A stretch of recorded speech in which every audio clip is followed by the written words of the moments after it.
Hello plus two class. आज हमारा topic है इम्परफेक्शंस और डिफेक्ट्स इन सॉलिड्स। तो हम बहुत शुरू में इस यूनिट की स्टार्टिंग में पढ़ चुके हैं कि जब भी हम किसी क्रिस्टलाइन सॉलिड की बात करते हैं तो क्रिस्टलाइन सॉलिड्स में एक रेगुलर अरेंजमेंट होता है कॉन्स्टिट्यूएंट पार्टिकल्स का, ठीक है। पर अगर हम ध्यान से देखें तो जनरली क्या होता है, ये अरेंजमेंट परफेक्ट नहीं होता। इसका मतलब क्या हुआ कि सॉलिड जो है वो बहुत छोटे छोटे स्मॉल क्रिस्टल से मिलकर बना है, या कह लो स्मॉल यूनिट सेल से मिलकर बना है। अब बीच में कई बार ऐसा हो जाता है कि कुछ जो छोटे क्रिस्टल्स हैं या यूनिट सेल्स हैं उनकी परफेक्ट या रेगुलर अरेंजमेंट नहीं हो पाती कॉन्स्टिट्यूएंट पार्टिकल्स की, जिसकी वजह से ऐसा कब होगा कि वो प्रॉपरली अरेंज नहीं हो पाएंगे, अगर जो उनकी क्रिस्टलाइजेशन है सॉलिड्स की वो बहुत फास्ट रेट पे करा दी जाए, ठीक है। तो उससे क्या होगा, जो कॉन्स्टिट्यूएंट पार्टिकल्स हैं उनको सफिशिएंट टाइम नहीं मिल पाता कि वो खुद को एक परफेक्ट ऑर्डर में अरेंज कर पाएं। इसी तरह से अगर हम सिंगल क्रिस्टल्स बनाते हैं क्रिस्टलाइजेशन करवा के बहुत स्लोली, तो सिंगल क्रिस्टल्स जो हैं उनका भी कई बार ऐसा हो जाता है कि परफेक्ट अरेंजमेंट ना हो। तो ये जो डिपार्चर है या ये जो डेविएशन है, हम कह सकते हैं बदलाव है perfectly ordered arrangement of constituent particles का किसी भी क्रिस्टल में, इसी को हम क्या कह देते हैं, इम्परफेक्शन और डिफेक्ट, ठीक है। अब ये जो डिफेक्ट्स हैं ये क्यों अराइज होंगे, जैसे मैंने आपको बता दिया कि जो कॉन्स्टिट्यूएंट पार्टिकल्स हैं वो परफेक्टली अरेंज नहीं हो पाते, अपनी जो पोजीशन है उस पर नहीं आ पाते। ऐसा क्यों होता है? एक कारण हो सकता है कि क्रिस्टल्स ने सराउंडिंग से हीट एब्जॉर्ब कर ली है। दूसरा रीजन हो सकता है कि क्रिस्टल में कुछ इम्प्योरिटीज ऐड हो गई हैं। तो अगर हम ध्यान से देखें तो हमारे पास टू टाइप्स के डिफेक्ट्स हैं। एक कहलाते हैं पॉइंट डिफेक्ट्स और दूसरे कहलाते हैं लाइन डिफेक्ट्स।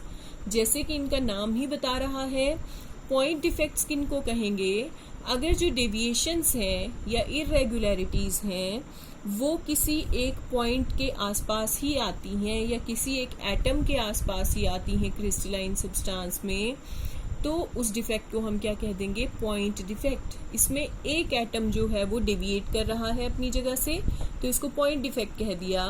और अगर जो डेविएशन है या चेंज है आइडियल अरेंजमेंट से वो पूरे की पूरी रो में ही देखने को मिले, तो इस डिफेक्ट को क्या कहेंगे, लाइन डिफेक्ट कहेंगे, ठीक है। अब हमने जो यहाँ पे पढ़ना है आपके सिलेबस में जो है वो है पॉइंट डिफेक्ट। पॉइंट डिफेक्ट का मतलब एक पार्टिकल अपनी पोजीशन से डेविएट कर जाएगा या चेंज कर लेगा अपनी पोजीशन, ठीक है। तो जो पॉइंट डिफेक्ट्स हैं वो 3 टाइप्स के हैं हमारे पास। एक होते हैं स्टैक्योमेट्रिक डिफेक्ट्स, दूसरे होते हैं नॉन स्टैक्योमेट्रिक डिफेक्ट्स और तीसरे होते हैं इम्प्योरिटी डिफेक्ट्स। अब हम बारी बारी से इनको डिटेल में पढ़ेंगे। तो पहले बात करते हैं स्टैक्योमेट्रिक डिफेक्ट्स की। स्टैक्योमेट्रिक डिफेक्ट्स कौन से वाले होते हैं, अगर क्रिस्टल में जो डेविएशन है या इम्परफेक्शन है वो इस तरह से है कि जो रेशियो है कैटाइन्स और एनाइन्स की वो तो सेम रहती है, जैसा उस सब्सटेंस का मॉलिक्यूलर फॉर्मूला इंडिकेट कर रहा है वैसी ही रहती है। तो इससे क्या हो जाएगा, जो स्टैक्योमेट्री है सॉलिड की, स्टैक्योमेट्री से आप ज्योमेट्री समझ सकते हो, अरेंजमेंट समझ सकते हो, तो जो स्टैक्योमेट्री है सॉलिड की वो डिस्टर्ब नहीं होगी क्योंकि कैटाइन्स और एनाइन्स का नंबर नहीं बदला। तो ऐसे डिफेक्ट्स को हम क्या कहेंगे, स्टैक्योमेट्रिक डिफेक्ट्स। अब ये जो स्टैक्योमेट्रिक डिफेक्ट्स हैं इनको इंट्रिंसिक डिफेक्ट्स भी कहते हैं हम, या फिर थर्मोडायनेमिक डिफेक्ट्स भी कहते हैं। फिर ये जो डिफेक्ट्स हैं ये 2 टाइप्स के हैं फर्दर, एक है वैकेंसी डिफेक्ट और दूसरे हैं इंटरस्टिशियल डिफेक्ट। क्या होना है इन डिफेक्ट्स में, जो कैटाइन और एनाइन का नंबर है वो कैसा रहेगा, सेम रहेगा, वो चेंज नहीं होगा। तो वैकेंसी डिफेक्ट में क्या होगा, अगर हम किसी क्रिस्टलाइन सब्सटेंस में देखते हैं कि कुछ लैटिस साइट्स वेकेंट हैं। लैटिस साइट्स का मतलब क्या हुआ, पोजीशंस ऑफ एटम्स और आइंस वो खाली हैं, तो क्रिस्टल को हम क्या कह देंगे कि उसमें वैकेंसी डिफेक्ट है। आप देखिए, मैं आपको डायग्राम में दिखाती हूँ वैकेंसी डिफेक्ट। इस तरह से दिखता है वैकेंसी डिफेक्ट, ये फिगर है।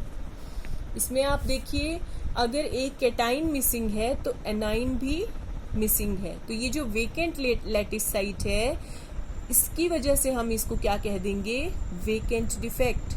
अब इसमें क्या हुआ, जो कैटाइन और एनाइन का रेशियो है वो चेंज नहीं हुआ, क्योंकि अगर एक कैटाइन मिसिंग है तो एक एनाइन भी मिसिंग है, तो जो ओवरऑल चार्ज है इस क्रिस्टलाइन सॉलिड का वो कैसा रहेगा, सेम रहेगा।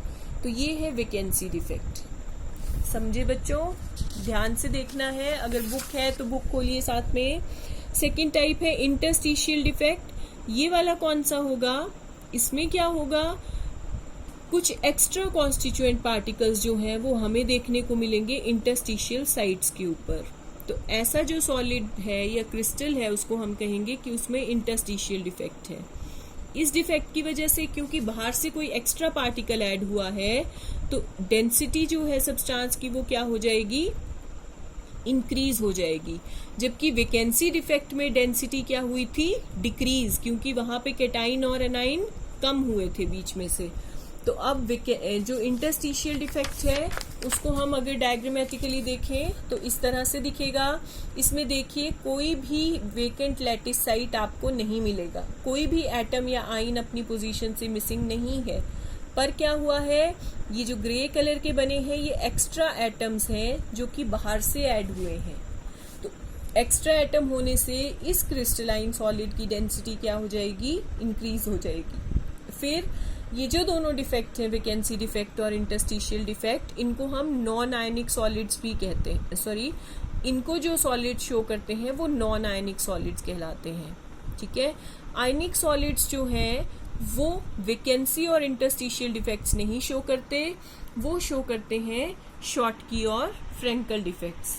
तो आज के लेक्चर में हम इतना ही करेंगे और इससे नेक्स्ट लेक्चर में हम देखेंगे शॉर्टकी और फ्रेंकल डिफेक्ट्स क्या होते हैं।